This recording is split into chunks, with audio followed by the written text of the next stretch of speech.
नमस्कार दोस्तों, मैं प्रगति सिंह अपने YouTube channel learn with fun में आप सभी परिवार का तहे दिल से स्वागत करती हूँ। और आज श्रावण मास की जो है वो दूसरा सोमवार है, तो उस सब की आप सबको ढेर सारी हार्दिक शुभकामनाएं। अब आज हम लोग जो है क्लास 7 का लेसन 8 पढ़ेंगे सोशल स्टडी में, और सारी छोटी छोटी चीज़ें हैं जो उन सबको कवर अप करेंगे इस चैप्टर में। अब देखिए, इससे पहले जो है 7 चैप्टर हम लोगों ने पढ़ लिए हैं। सारे वीडियोस जो हैं वो फ्री में अवेलेबल हैं। हम सारी चीज़ों को है पढ़ सकते हैं, बहुत अच्छे तरीके से समझ सकते हैं, और भगवान की तो कृपा है। और देखिए एग्ज़ाम कब होगा, ये तो है हम लोग का बिजनेस है कि हाँ एग्ज़ाम कब होगा, बट अभी बहुत टाइम है, तो आप लोग बिल्कुल वो स्ट्रेस मत लीजिए कि एग्ज़ाम जो है वो बहुत जल्दी होगा। सो कल जो था संडे को मैं वीडियोस नहीं अपलोड करूँगी, क्योंकि संडे को एक दिन मेरी छुट्टी रहेगी। सो ऐसा है, और तो मैंने कल नहीं किया था। आज रिफ्रेश मूड से अच्छे तरीके से, भगवान शंकर की कृपा है सब पे, हम सब पे बनी रहे, मैं यही दुआ करती हूँ सबसे, भगवान से, और सब जो है अच्छे से रहें, खुश रहें, स्वस्थ रहें। अब देखिए लेसन 8 में इसका टाइटल क्या है मैं आपको बता रही हूँ। लेसन 8 का ये देखिए, हाँ, जब बहुत बच्चों ने मुझसे ये बोला कि मैम आपका कैसे ढूंढे, फिर मुझे पर्सनली भेजे, तो it's very difficult to send each and every video to individual. So आप जब भी यूट्यूब पे learn with fun by Pragati Singh डालेंगे तो आपको सारी चीज़ें समझ में आ जाएंगी। तो कुछ जो है कुछ व्यूअर्स ने ये कहा था कि मैम मैं नहीं देख पा रही हूँ कि कैसे होगा, तो उनके लिए ये इन्फॉर्मेशन जो बेसिक है मैं बता रही हूँ। अब देखिए लेसन 8 में ह्यूमन एनवायरनमेंट पढ़ेंगे हम लोग, जिसमें पढ़ेंगे कि interactions the tropical and the sub tropical region, यानी कि मानव पर्यावरण अनोन क्रिया उष्णकटिबंधीय एवं उपोष्ण प्रदेश यानी सब ट्रॉपिकल रीजन। लिखा हुआ है कि रेणुका बहुत उत्साही थी। उसके चाचा जी श्रीकांत लगभग 4 महीने के बाद आज घर में थे। वह एक वन्यजीव फोटोग्राफर थे। ये वाली लाइन तो सुन के मुझे हंसी आ रही कि वह लगभग 4 महीने से घर पे थे। कुछ ऐसा ही सीन जो है अब हम लोग सबके साथ हो रहा है। लेकिन ये क्या है, ये एक वन्यजीव फोटोग्राफर थे तथा बहुत यात्रा करते थे। वह बहुत छोटे उम्र से ही रेणुका की रुचि वन्यजीव एवं वनों में भी थी, जब उसके चाचा ने प्रकृति संबंधी पुस्तकों से उसका परिचय कराया। दूरस्थ भूगोलस्थ एवं वहां रहने वाले लोगों की तस्वीरें उसे हमेशा आकर्षित करती थी। तो अब देखिए स्टोरी क्या बोल रहा है कि रेणुका, इन तस्वीरों में तुम विश्व के विभिन्न भागों के लोगों को देख सकती हो। मतलब चाचा जी ये फोटो दिखा के कह रहे हैं कि डिफरेंट पीपल्स जो वर्ल्ड से हैं उन सबको तुम देख सकती हो, कल्चर डिफरेंट है इन सब का। लिखा हुआ है कि इनमें से कुछ शुष्क रेगिस्तान में से हैं, कुछ बर्फीले प्रदेशों में से, कुछ गर्म वर्षा वनों में से हैं, और देखभाल करना। हाँ, तो ये बहुत कॉमन सी बात है, स्टोरी में कुछ नहीं दिया हो। उसके चाचा फोटोग्राफर हैं तो एक फ़ोटो दिखाते हैं, बोलते हैं कि देखो इतने लोग हैं, इनके डिफरेंट कल्चर हैं, डिफरेंट रिलीजन है, ये डिफरेंट डांस को प्रेजेंट करते हैं। उसके बाद से इनका जो फूड है, क्लोथिंग है, शेल्टर है, वो सब क्या है, डिफरेंट है। बट क्या बोला जा रहा है इनको, बट डिफरेंट तो सबका फूड, शेल्टर और जो क्लोथिंग होगा वो डिफरेंट हो सकता है, बट ये बेसिक नीड सबकी है, ये बताया जा रहा है इसमें कि डिफरेंट होने के बाद भी एक जो कॉमन चीज़ ये लोग शेयर करते हैं वो फूड, क्लोथिंग और शेल्टर है। उसके बाद से देखिए और भी चीज़ें हैं कि लोग अलग अलग गेम्स खेलते हैं। उसके बाद से दिया हुआ था कि अमेजोन बेसिन के विषय में जानने से पहले मानचित्र देखें। ये चित्र 8.2 ध्यान दें। ये हम लोग देखिए अब इसके आगे हम लोग क्या पढ़ेंगे, हम लोग पढ़ रहे हैं कि life in the Amazon basin, कैसे जो अमेजोन बेसिन में कैसे जिंदगी होती है उसके बारे में पढ़ेंगे। तो देखिए दिया हुआ है कि ध्यान देखिए, उष्णकटिबंधीय प्रदेश कर्क रेखा और मकर रेखा के मध्य स्थित है। भूमध्य रेखा के 10 डिग्री उत्तर से 10 डिग्री दक्षिण के मध्य के भाग को भूमध्य रेखीय प्रदेश कहते हैं। ओके, अमेजोन नदी इसी प्रदेश में होकर बहती है, ये बहुत इंपॉर्टेंट है। ध्यान दें कि यह पश्चिम में पर्वतों से निकलकर पूर्व में जो है महासागर में, अंध महासागर में कैसे पहुंचती है। तो इस तरीके से जो है ये हम लोगों ने Atlantic Ocean to the east में वो कैसे पहुंच जाती है। और उसके बाद से आगे पढ़िए कि जिस स्थान पे कोई नदी किसी अन्य जल राशि में मिलती है उसे नदी का मुहाना कहा जाता है, यानी कि रिवर्स माउथ कहा जाता है। अमेजोन नदी में बहुत सारी सहायक नदियां मिलकर अमेजोन बेसिन का निर्माण करती हैं। ये नदी जो बेसिन है ब्राजील के भाग, पेरू के कुछ भाग, बोलिविया, इक्वाडोर, कोलंबिया तथा वेनेजुएला के छोटे भाग से अपवाहित होती है। क्या आप इस बेसिन में स्थित उन देशों के नाम बता सकते हैं जिनसे भूमध्य जो रेखा है वो गुजरती है। तो देखिए कितना अच्छा है। The Amazon basin in the south America है। तो कैसे कैसे दिया कि किस किस से, तो लिखा हुआ था कि the river basin drains portion of Brazil, parts of Peru, Bolivia, Ecuador, Colombia and small parts of Venezuela. तो कुछ स्मॉल पार्ट्स है वेनेजुएला के, उसको इन सबको क्रॉस करते हुए जाती है। उसके बाद से दूसरी चीज ये है कि the river Amazon flows through this region, note how it flows from the mountains to the west and reaches the Atlantic Ocean to the east. ये इंपॉर्टेंट लाइन है। उसके आगे हम लोग पढ़ेंगे कि वहां पे जलवायु कैसी होती है, यानी कि क्लाइमेट। जैसा कि आप जानते हैं कि अमेज़न बेसिन भूमध्य रेखा के आसपास फैला हुआ है और पूरे वर्ष यहाँ गर्म एवं नर्म जलवायु रहती है। यहाँ का मौसम दिन एवं रात दोनों ही समय जो लगभग समान रूप से गर्म एवं आर्द्र होता है तथा शरीर में चिपचिपाहट महसूस होती है। इस प्रदेश में लगभग प्रतिदिन वर्षा होती है और वह भी बिना किसी पूर्व चेतावनी के। दिन का तापमान उच्च एवं आर्द्रता अति उच्च होती है। रात के समय तापमान कम हो जाता है लेकिन आर्द्रता वैसे ही बनी रहती है। उसके बाद से वर्षावन की बात करिए, यानी रेन फॉरेस्ट की बात कर रहा है, तो लिखा हुआ है कि इन प्रदेशों में अत्यधिक वर्षा के कारण यहाँ की भूमि पर सघन वन है वो उग जाते हैं। वन इतने सघन होते हैं कि पत्तियां तथा शाखाओं से छत सी बन जाती है, जिसके कारण सूर्य का प्रकाश धरातल तक नहीं पहुंच पाता है। यहाँ की भूमि जो है वो प्रकाश रहित एवं नम बनी रहती है। यहाँ केवल वही वनस्पतियां पनप सकती हैं जिनमें छाया में बढ़ने की क्षमता हो। ये बहुत इंपॉर्टेंट लाइन है। परजीवी पौधों के रूप में यहाँ ऑर्किड एवं ब्रोमिलाइड है वो पैदा होते हैं। कौन कौन से ऑर्किड एवं ब्रोमिलाइड, उसको इंग्लिश में पढ़ लेते हैं। लिखा हुआ है रेन फॉरेस्ट में कि the ground remains dark and damp, only shade tolerant vegetation में ग्रो हियर। तो क्या क्या, तो orchid, bromeliads grow as a plant, parasites. तो ये इंपॉर्टेंट बहुत लाइन थी कि कौन कौन से जो हैं यहाँ पे होते हैं। उसके बाद से देखिए लिखा हुआ था कि as it rains heavily in this region thick forest grows. The forests are in fact so thick that the dense roof created by leaves and branches does not allow the sunlight to reach the ground. तो इस तरीके से हम लोग ने सारी चीजें वर्षा one के बारे में पढ़ ली हैं। चित्र में देखिए, चित्र में दिया हुआ है the Amazon forest. Amazon forest की विशेषताएं दी हुई थी जो हम लोग ने पढ़ी। उसके बाद से उसी जो रेन फॉरेस्ट है उसको कंटिन्यू कर रहे हैं हम लोग। यहाँ पे देखिए ब्रोमेलाइड एक विशेष प्रकार का पौधा है जो अपनी पत्तियों में जल को संचित रखता है। ये बहुत इंपॉर्टेंट है, डू यू नो, पूछा भी है। मेढक जैसे प्राणी इन जल के पॉकेट का उपयोग अंडा देने के लिए करते हैं, यानी कि bromeliad are the special plants that store water in their leaves. कौन ऐसा प्लांट है जो अपने पत्तियों में पानी को स्टोर करता है और जिसमें मेढक जो है यूज करते हैं pockets of water for laying their eggs, तो ये ब्रोमेलाइड्स है। ये आपको याद होना चाहिए। उसके बाद से देखिए क्या क्या पाए जाते हैं। लिखा हुआ है वर्षा वन में प्राणी जात की प्रचुरता होती है। टुकून, गुंजन पक्षी, रंगीन पक्षती वाले पक्षी एवं भोजन के लिए बड़ी चोंच वाले विभिन्न प्रकार के पक्षी जो भारत में पाए जाने वाले समान पक्षियों से भिन्न होते हैं यहाँ पाए जाते हैं। ओके, प्राणियों में बंदर, स्लॉथ एवं चींटी खाने वाले टैपूर। कौन टैपूर कौन है, वो चींटी खाते हैं। चींटी खाने वाले टैपूर भी यहाँ पाए जाते हैं। स्लॉथ एक बहुत अच्छी चीज है जो हम लोग ने 3rd to 5th के ईवीएस में भी पढ़ा था उसके बारे में। सांप एवं सरीसर्प की विभिन्न प्रजातियां भी इन वनों में पाई जाती हैं। मगर, सांप, अजगर तथा एनाकोंडा एवं बुआ कुछ ऐसी ही प्रजातियां। इसके अतिरिक्त हजारों जो है वो कीड़े मकोड़े भी इस बेसिन में निवास करते हैं। मांस खाने वाली जो पिराना मत्स्य है वो मछली है वो भी इसमें पाई जाती है और इनकी बहुत सारी प्रजातियां जो अमेज़न नदी में पाई जाती हैं। नेशनल ज्योग्राफी में आप लोग देखिएगा पिराना मछली के बारे में, बहुत इंपॉर्टेंट है, मैंने देखी हुई है, मुझे बहुत अच्छा लगता है नेशनल ज्योग्राफी। उसमें देखिएगा कि कैसे पिराना मछली जो है वो एक अगर आदमी डूब जाए नदी में, बहुत छोटी होती हैं, बहुत साइज में बहुत छोटी होती हैं, और तो वो उसको भी मतलब विद इन 5 सेकेंड्स वो ग्रुप में अटैक करती हैं और सारे मतलब पूरे मांस को खा जाएंगी। तो पिराना मछली की ये खासियत होती है। नेशनल ज्योग्राफी पे आप सर्च करेंगे तो आपको मिलेगा। उसके बाद से देखिए इसको मैं इंग्लिश में पढ़ देती हूँ। लिखा हुआ था जैसे कि animals like monkeys, sloth and ant eating tapirs are found here.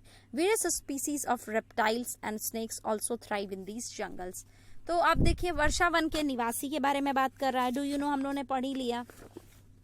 अब वर्षा वन के निवासी के बारे में क्या बोल रहा है, लिखा हुआ है कि वर्षा वन के निवासी जो हैं यहाँ के लोग छोटे से क्षेत्र में वन के कुछ वृक्षों को काटकर अपने भोजन के लिए फसल उगाते हैं। यहाँ के जो पुरुष हैं शिकार करते हैं तथा नदी में मछली पकड़ते हैं, जबकि महिलाएं फसलों का ध्यान रखती हैं। मुख्यतः टोपियों को अनानास एवं शकरकंद जो है यहाँ पे उगाए जाते हैं। क्योंकि मछली या शिकार मिलना अनिश्चित होता है होता है। ऐसे में महिलाएं ही अपनी उगाई शाक सब्जियों से अपने परिवार का जो भरण पोषण करती हैं। कर्तन एवं दहन कृषि पद्धति का प्रयोग किया जाता है। कर्तन एवं दहन, एक्चुअली इंग्लिश इतना ज्यादा मतलब लिख दिया गया ना, सॉरी हिंदी कि मतलब कर्तन एंड दहन वाला मैंने कभी नहीं सुना था, क्योंकि बोर्ड इंग्लिश था। तो फिर मैंने जाके सर्च किया कि है क्या, तो स्लैश एंड बर्न जो है वे ऑफ कल्टिवेटिंग लैंड है, उसकी बात कर रहा है। तो देखिए अब सबसे इम्पोर्टेंट क्या है कि क्या क्या वहाँ पे होता है, तो कैसे होता है देख लेते हैं। क्या क्या यहाँ पे है, कॉफी, मक्का एवं कोको जैसी जो नकदी फसलें यहाँ उगाई जाती हैं, तो कैश क्रॉप्स हैं।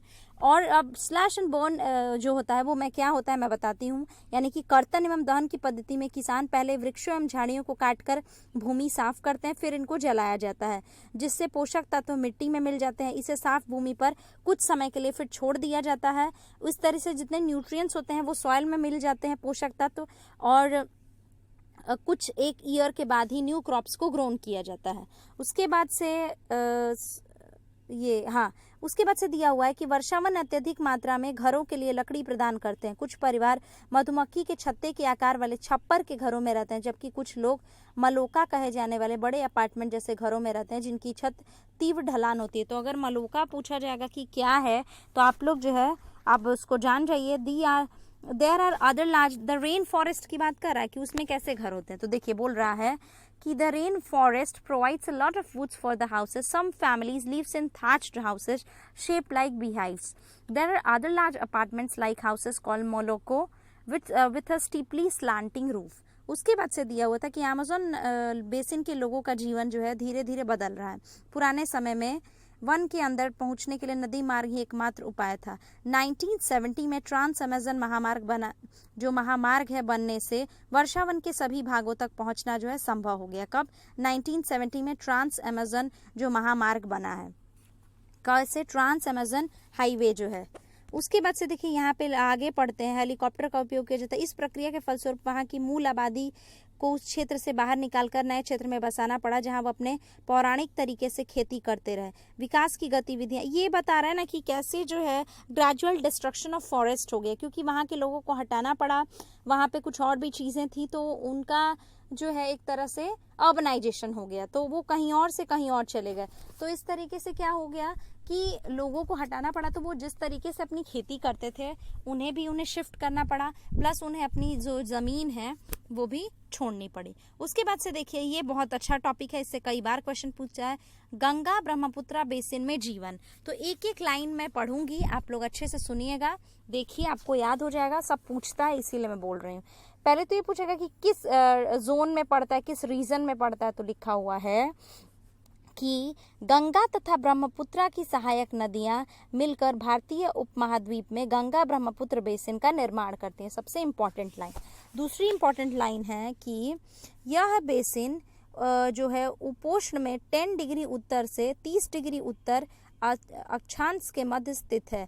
उसके बाद से लिखा हुआ है घाघरा, सोन, चंबल, गंडक, कोसी जैसे गंगा की सहायक नदियां, ब्रह्मपुत्रा की सहायक नदियां इसमें जो है वो मतलब फ्लो करती हैं। उसके बाद से यहाँ पे एक है कि कुछ सहायक नदियों के नाम ढूंढो। तो ये तो ठीक है, ये बता रहा कि कैसे ब्रह्मपुत्रा बेसिन का निर्माण हुआ है। ये जो मैप है ये बहुत इंपॉर्टेंट है। उसके बाद से लिखा हुआ है कि गंगा एवं ब्रह्मपुत्रा के मैदान पर्वत एवं हिमालय के गिरिपाद तथा सुंदरवन डेल्टा। इसके आगे के उसमें क्लिप में हम लोग पढ़ेंगे कि क्या बोल रहा था। तो अब देखिए मैं इसे इंग्लिश में पढ़ती हूँ, समझ में आ जाएगा आप सबको कि मैं क्या बात कर रही थी। कि life in the Ganga Brahmaputra basin, पहले लिखा हुआ है कि the tributaries of river Ganga and Brahmaputra together form the Ganga Brahmaputra basin in the Indian subcontinent.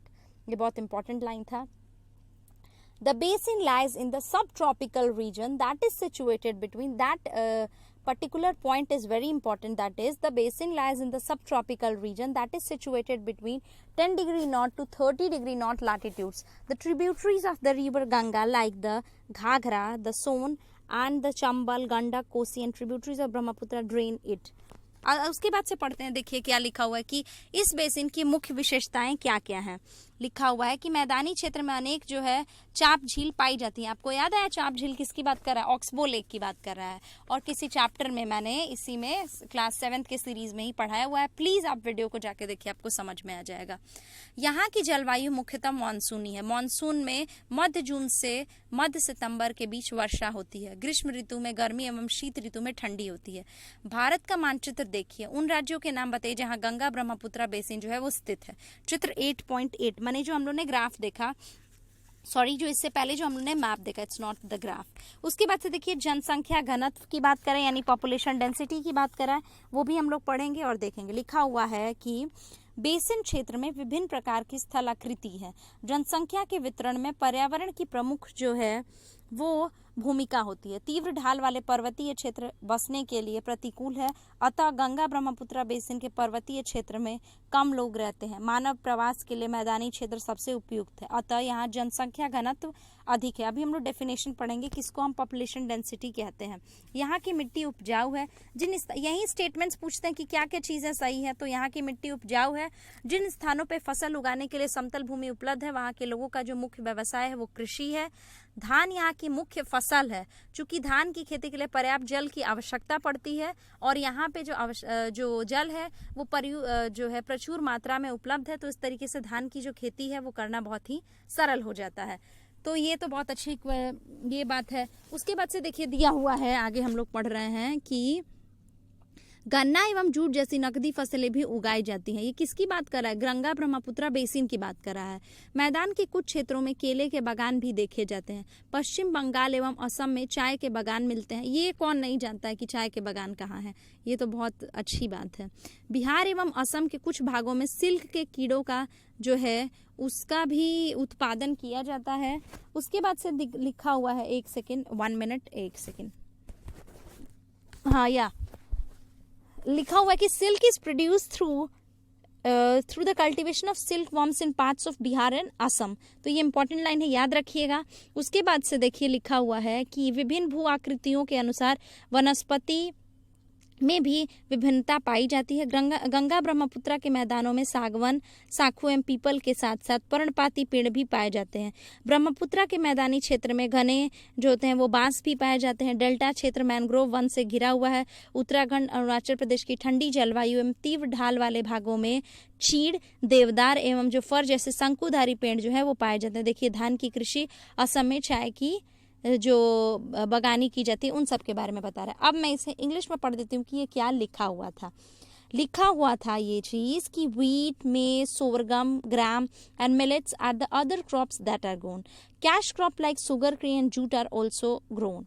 Banana plantation are seen in some areas of the plain. In West Bengal and Assam, tea is grown in plantations. Silk is produced through the cultivation of silkworms in parts of Bihar and Assam. In the mountains and the hills where the slopes are gentle, crops are grown on terraces. The vegetation covers of the area according to the type of landforms. इन दी गंगा, अब देखिए सबसे पहले पढ़ते हैं किसके बारे में है? पॉपुलेशन डेंसिटी के बारे में। ये क्वेश्चन पूछा हुआ है। Since NCERT is very important, so from where the question will ask you don't know, so the very basic thing that you can do is you can read each and every chapter very thoroughly, then only you will able to solve 60 questions and you can score 60 out of 60। यानी आप समझ रहे हो मैं क्या बोल रही थी, ये चीज कह रही थी। पढ़ते हैं पॉपुलेशन डेंसिटी क्या है। It means the number of persons that live in 1 square kilometer of area. The population density of Uttarakhand is 189, while the density of West Bengal is 1029 and that of Bihar is 1102. इसको हिंदी में पढ़ते हैं। लिखा हुआ है कि जनसंख्या घनत्व का अर्थ होता है कि यानी कि 1 वर्ग किलोमीटर क्षेत्र में रहने वाले लोगों की क्या संख्या है। 1 वर्ग किलोमीटर क्षेत्र में रहने वाले लोगों की संख्या। उदाहरणतः उत्तराखंड का जनसंख्या घनत्व 189 है, जबकि पश्चिम बंगाल का 1029 तथा बिहार का जो है 1102 है। तो इस तरीके से पॉपुलेशन डेंसिटी। ये देखिए ग्लॉसरी है। Most of the students don't know that glossary, do you know, और other things are very important for the examination purpose. So whenever you read, please have some highlighter or have some copy pen and then write down what I teaches you or what you must remember during the examination point. तो examination point में आपको क्या क्या चीज़ें याद रखनी है, आप हमेशा जो है पेन पेंसिल लेके बैठिए ताकि आपको सारी चीज़ें जो है वो समझ में आ जाए और आप लिख भी सकें। अब देखिए आगे पढ़ते हैं, क्या आप जानते हैं। अब देखिए डू यू नो बोल रहा है वेदिक। अब देखिए वेदिकाओं, बेसिकली जो इंग्लिश मीडियम वाले बच्चे हैं वो सोचेंगे कि वेदिकाएं क्या है। It's we are talking about the terrace farming. लिखा हुआ है, मैं इंग्लिश में पहले पढ़ देती हूँ कि terraces are built on steep slopes to create flat surfaces on which crops are grown. The slope is removed so that water does not run of rapidly. ये टेरेस फार्मिंग है, यानी वेदिकाओं का निर्माण खड़ी ढलानों पर समतल सतह बनाकर कृषि करने के लिए होता है। ढलान को इसलिए हटाया जाता है कि जल का प्रवाह वो तीव्रता से ना हो। तो ये टेरेस फार्मिंग के फीचर्स थे। उसके बाद से देखिए लिखा हुआ है, ये सबसे इंपॉर्टेंट है, जो अंडरलाइन है, मैं यहीं से पढ़ती हूँ। बेसिन में विविध जो है प्रकार के वन्य जीव पाए जाते हैं। इनमें हाथी, बाघ, हिरण एवं बंदर आदि सामान्य रूप से पाए जाने वाले जीव हैं। एक सींग वाला गैंडा ब्रह्मपुत्रा के मैदानों में पाया जाता है। Now it's your responsibility to do comment that where जो है वन ये डेल्टा क्षेत्र में जो बंगाल टाइगर है इसके लिए अभी भी कुछ मुहिम चलाई जा रही है, वो क्या है, और एक सिंगा जो वाला गैंडा है वो कहाँ पाया जाता है। उसके बाद से डेल्टा क्षेत्र में बंगाल टाइगर, मगर एवं घड़ियाल पाए जाते हैं। नदी के साफ जल, झील एवं बंगाल की खाड़ी में प्रचुर मात्रा में जलीय जीव पाए जाते हैं। रोहू, कतला एवं हिल्सा मछलियों को सबसे लोकप्रिय प्रजाति मानी जाती है। अब आपकी जिम्मेदारी है कि जो मैंने 3 पढ़ा है इसमें से एक मछली को अब बैन कर दिया गया है।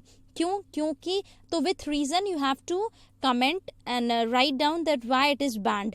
One among these 3 species one is banned. उसके बाद से देखिए लिखा हुआ है कि मछली एवं चावल इस क्षेत्र में लोग जो है बहुत ज़्यादा खाते हैं। तो 3 मैंने मछलियों के नाम पढ़े, आप मुझे बताइएगा कि उन 3 मछलियों में से किसी एक मछली पे अब जो है प्रतिबंध लगा दिया गया है। I hope in English as well as in Hindi for both students, that is it is very important to understand and I think I am making you to understand. So उसके बाद से देखिए लिखा हुआ है कि आप जानते हैं गंगा एवं ब्रह्मपुत्र नदी के अलवड़ जल में एक प्रकार की डॉल्फिन पाई जाती है जिसे स्थानीय भाषा में सुसु। ये क्वेश्चन पूछा हुआ था इसीलिए मैंने उसको जो है एनसर्किल किया हुआ है। सुसु, सुसु अथवा अंधी डॉल्फिन कहा जाता है। सुसु की उपस्थिति से जल की शुद्धता का पता चलता है। रसायन की अत्यधिक मात्रा वाले गैर उपचारित औद्योगिक एवं शहरी गंदगी इन प्रजातियों को नष्ट कर रहे हैं। अंधी डॉल्फिन का ये मतलब है, यानी ब्लाइंड डॉल्फिन। उसके बाद से देखिए लिखा हुआ है कि झील जीविका का एक साधन है। एक केस स्टडी है जो हम लोग पढ़ेंगे कि विनोद एक मछुआरा है जो बिहार के मतवाली मौन गांव में रहता है। आज वह एक प्रसन्न व्यक्ति है। मछलियों की विभिन्न, तो ये तो बहुत कॉमन सी चीज़ है कि वो क्या क्या इससे कर सकता है। तो मछलियों का भोजन बनाते हैं। झील के आसपास की भूमि उपजाऊ है, वह इस ज़मीन पर धान, मक्का एवं दलहन जैसी फसल जो है वो बोते हैं। खेत का जुताई के लिए भैंस का उपयोग किया जाता है। वहाँ के लोग बहुत संतुष्ट हैं। तो ये चीज़ें हैं जो बहुत बेसिक सी थी। एक केस स्टडी था जिसमें बोला गया था कि lake a source of livelihood. तो अगर कोई क्वेश्चन पूछेगा और पूछेगा कि लेक क्या है तो it's a source of livelihood है। अब देखिए आ जाते हैं इसके ब्लाइंड डॉल्फिन पे, डू यू नो पे, because many times questions have been asked from this topic, so it's very important. Now it is said that in the fresh waters of river Ganga and river Brahmaputra a variety of dolphin locally called susu, इसे बोला जाता है, यानी blind dolphin. उसके बाद से आते हैं हम लोग अब नेक्स्ट आ गया फिर से again there comes do you know means here to conserve the river Ganga Namami Ganga programme has been initiated. लिखा हुआ है कि सार्वभौमिक स्वच्छता कवरेज प्राप्त करने और स्वच्छता पर ध्यान केंद्रित करने के प्रयासों में तेजी लाने के लिए भारत के प्रधानमंत्री ने 2 अक्टूबर 2014 को 2 अक्टूबर 2014 को स्वच्छ भारत मिशन का शुभ आरंभ किया। तो ये है।